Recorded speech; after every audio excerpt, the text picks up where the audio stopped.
As a parent, you probably care a great deal about what your child learns at school. Maybe you've heard the terms curriculum transparency or parental rights and are wondering how you can harness these buzzwords to better help you navigate the school system today to help your child attain an education that will best serve their future.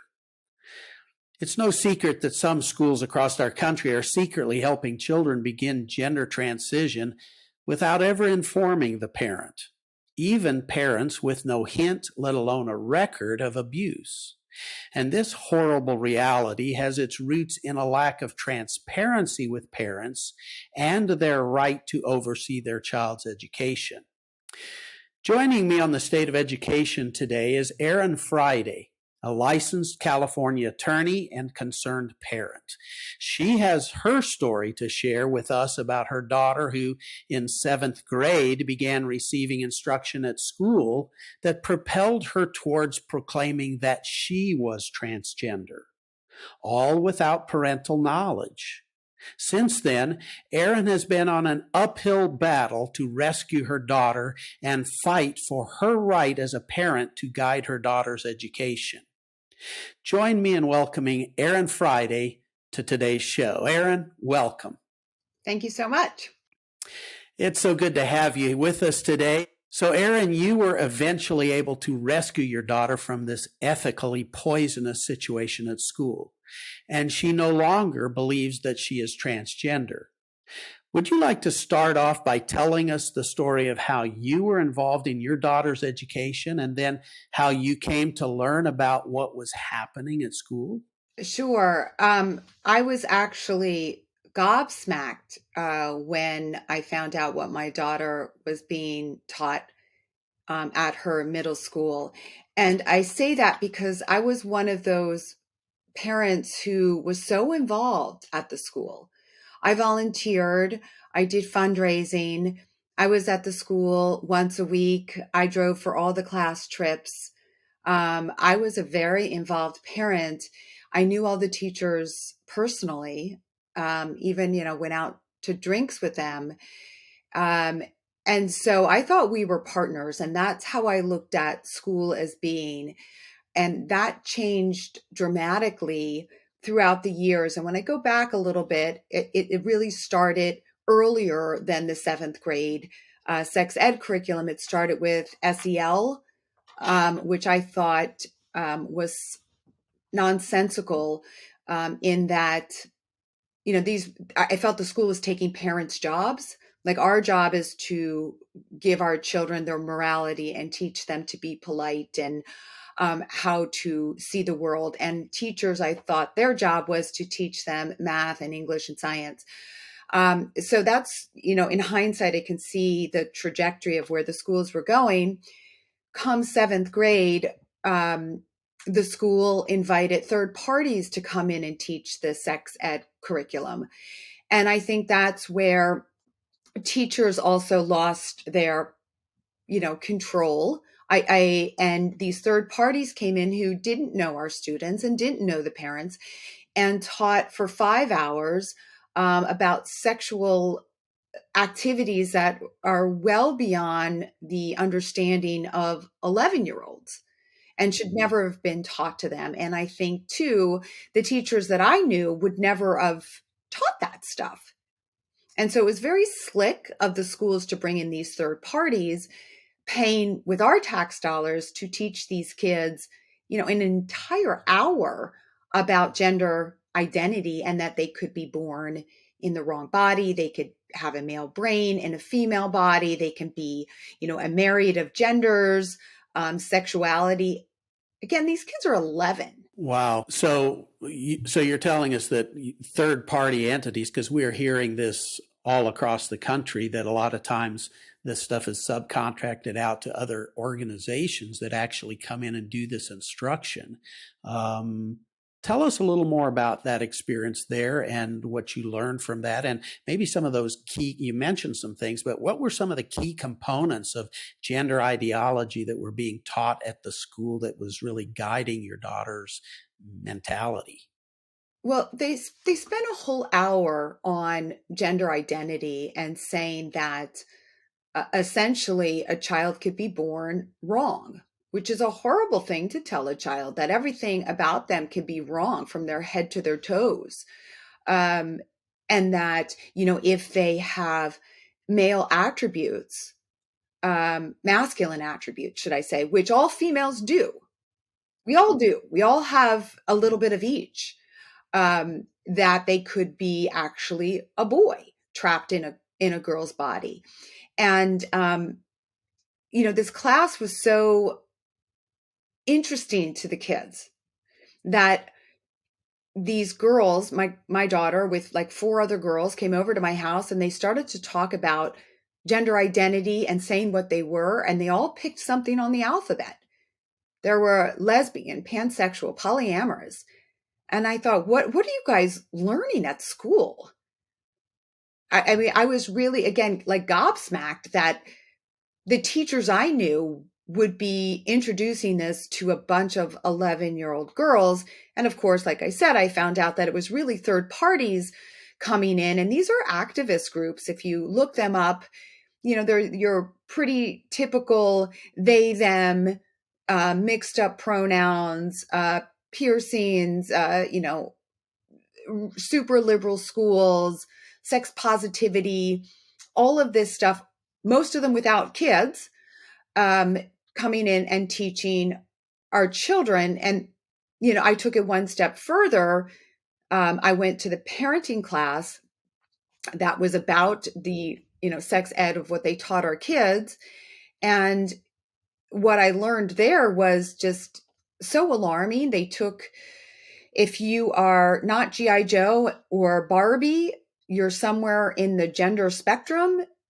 So you are neither girl nor boy, which makes us all transgender because there's no such thing as Barbie and there's no such thing as Ken.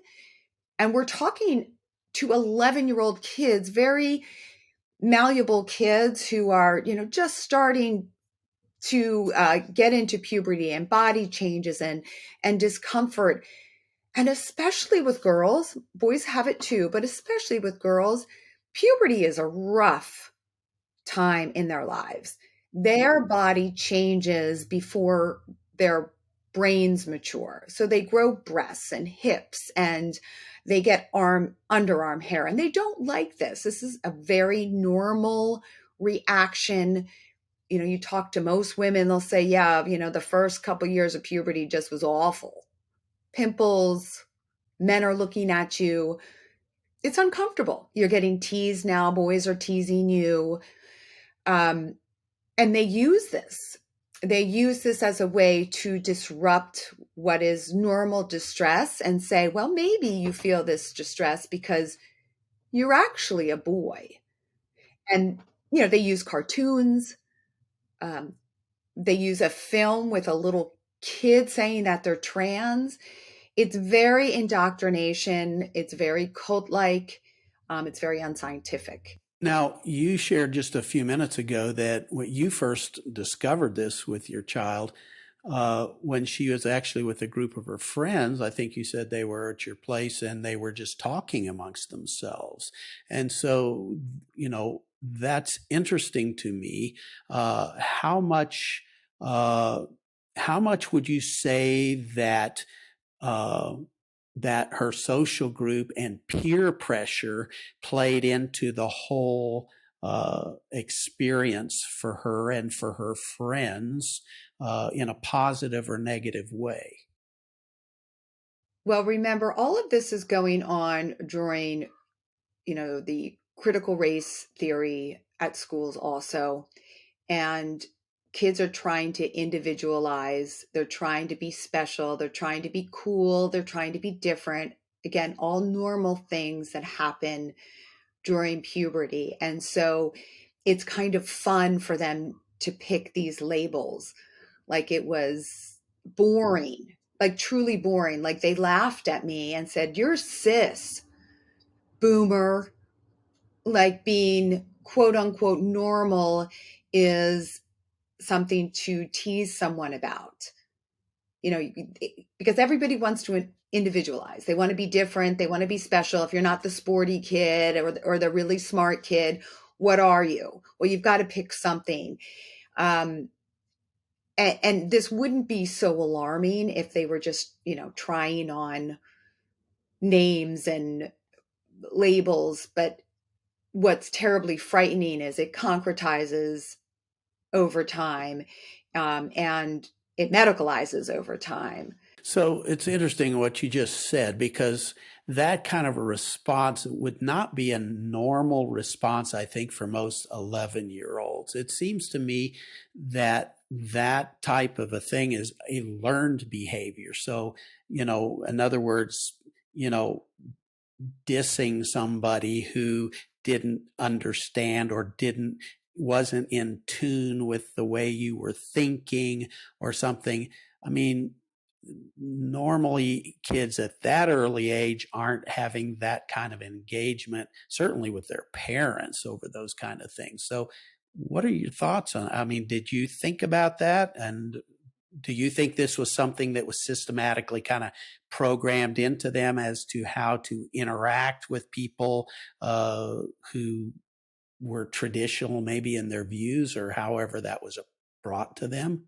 Well, I think that's a bigger question and a broad question, because we are the first generation of parents that are parenting against the internet, and we are losing our power over our children and our influence over our children. You bring up a lot of really good points. When I was growing up, I would never speak to my parents the way that these kids were speaking to me. I mean, you know, whether I didn't like all the things my parents, required of me, but I still respected them.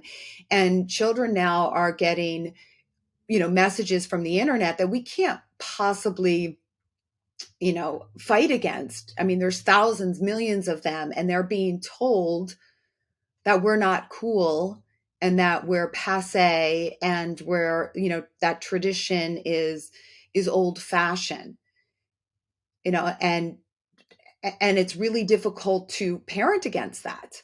Mm-hmm. Yes, it is.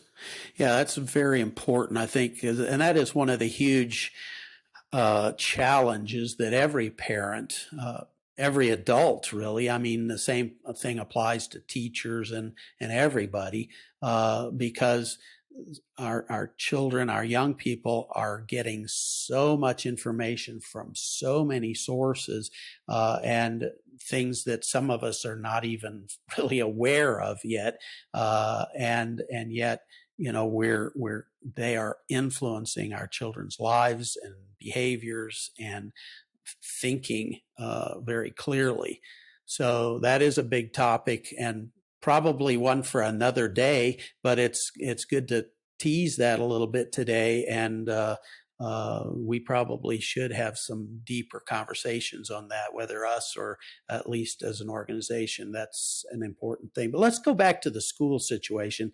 Um, so you didn't hear about this directly from the school. You heard about it through your kids. So do you believe there was secrecy involved from the standpoint of the school? Did the school encourage her to talk to you and be transparent with you? How did you told us you found out her and her friends speaking together. What was the school's response to your question or conversation with them as a parent? Well, see, I think I failed. And this is where I fall on my sword.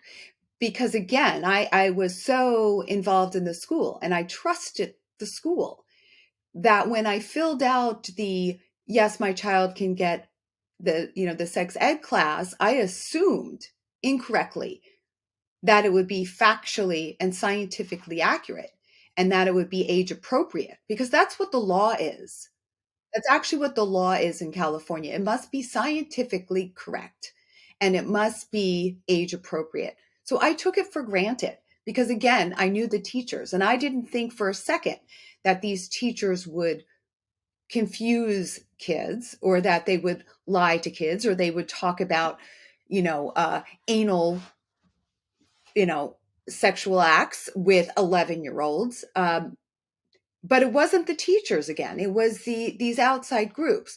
So I was really naive, and I fault myself for that, because in hindsight, of course, I would have never given the permission for my daughter to take these classes. So that's on me, because I trusted. Okay, so but when you found out, when you overheard the conversation, did you have a conversation with the school? What did you discover? What was going on? I mean, obviously you know now, but how did that go, and what was the school's response? Well, in the grade school, so like I said, I went to the parenting class, and I was with the third party entity, and I was the only parent and the only person raising her hand. And I actually got quite rude because I just kept interrupting. This is nonsensical. Why are you doing this? What is a demi boy gender? What is this gender? And like, this is absurd. Why are we doing this to children? Why are we teaching this to children? And I was basically told to, you know, to shut up, and that they'll answer my questions afterwards. And of course they didn't. They packed their bags and ran off. But that was, right before, I think COVID was just about to come on the scene. But it just opened me up to, hey, I've got to be on top of my child now. So did you ever go to the administration and have a conversation with them? I did later. I went to the principal. I brought some books to the principal. I had discussions with the um, principal about this transgenderism and what is happening. But at that time, too, I didn't know the seriousness of this. I just knew, why are they teaching this? And these kids are glumming on to all these like silly labels. Like, I thought of it almost as, all the kids started to dye their hair orange and red, and, pretty innocuous stuff, until we started to move along the line of different identities. And the next year, when she landed on transgender, and was really saying that she is a boy, then I thought, here it is. you know here, and that's the normal trajectory of these girls. They start with um polyamorous or pansexual, they move to non-binary, then they move to lesbian, and they finally land on trans. And this is a very normal kind of what happens. Most kids don't go from female to trans. They try on some more. But Mm-hmm. again, it's this internet crowd or need to take it one step further. Mm-hmm. Lesbian's not enough. Let's move to trans. And when it's on trans, then it sticks because there's no farther to go. Mm. So a moment ago, you said you weren't, as far as the more serious stuff. So if we could, let's dive into some more of the serious stuff, because we can skirt around the issue, but there are some very serious issues related to all of this. Let's talk a little bit about and acknowledge some of the dangers for transitioning children, like sterilization, health issues, bone development issues, psychological issues. Now, across all sides of the political spectrum, there is a general agreement that children are damaged by transitioning, regardless of their beliefs about adults. In other words, people have political ideologies and have all kind of ideas about adults, but the majority of Americans are concerned about this being introduced to our young children, and where that leads. Let's dig into that a little bit. Talk to me about that and some of your journey and some of your experience. Well, let's talk about the mental health piece. Okay. So, when a child is told that they could be born wrong, that everything is wrong with them, not just that they have big ears, but everything is wrong with them, what does that do to their psyche? It does horrible things to these kids' psyche. I work with thousands of parents. When the child comes out as transgender, their mental health plummets. again, these are just, we know this. As soon as they say that they're trans, their kid becomes despondent, angry, depressed, eating disorders, come along with it, because they are being told that they're wrong. Mm-hmm. And then they are also being told, if their parent doesn't affirm them, if their parent doesn't say, yes, you are a boy, even though I birthed a baby, I birthed a girl, that your parents don't love you, that they are transphobic, that they are hateful, that they should be rejected. All of the things, I mean, you say to a child that your mother and father don't love them. What does that do to the mental Mm-hmm. health of a child? It really, really unwinds them. And of course, they get severely depressed. And then you have the internet again saying your parents are bad. All these random people, your parents are bad, they're bigots, they're liars, they're right wing, whatever it is. I mean, I'm a Democrat, it's still, my daughter called me all sorts of names. Mm-hmm. So the mental health piece is huge. And once, if the adults in this child's life, and teachers especially, say, yes, you are transgender, we're affirming you, that child starts to believe that they can actually change sex, that they are actually a boy. Mm-hmm. So it's really important for parents to hold the line, because we're the only ones holding the line, especially here in crazy California. We have to hold the line into reality for our kids, Yeah. and set up the boundaries that, no, you are not actually a boy, right? Yeah. It's interesting. Love, above all else, speaks truth, right? Sometimes truth is hard to hear, but people who love tell the truth. And, and that you're talking about the mental uh, agony that goes on in a child when they're being told one thing, and then yet they're in total conflict with what their parents, who love them more than anybody else, I assume, and probably, and so it's a devastating thing. So the child's in the middle. The Mm-hmm. child's in the middle, and the teachers are affirming, and they're going against the parents, and the child is confused.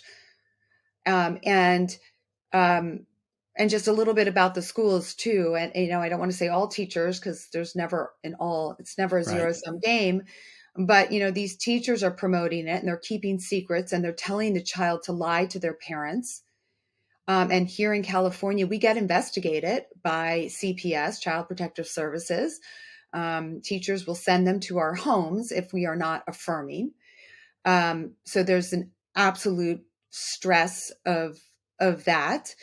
And then, the medical cost to these children, if you follow the path, and really the doctors here, you take them to a gender clinic, it's almost 100% of these kids are then medicalized, Yeah. because there's some strange belief that no matter what age the child is, no matter what maturity or comorbid mental health issues, autism, severe depression, cutting, ADHD, no matter what that is, the child knows who they are at whatever age it is. It could be 3. And that child will be put on a medical pathway that is irreversible.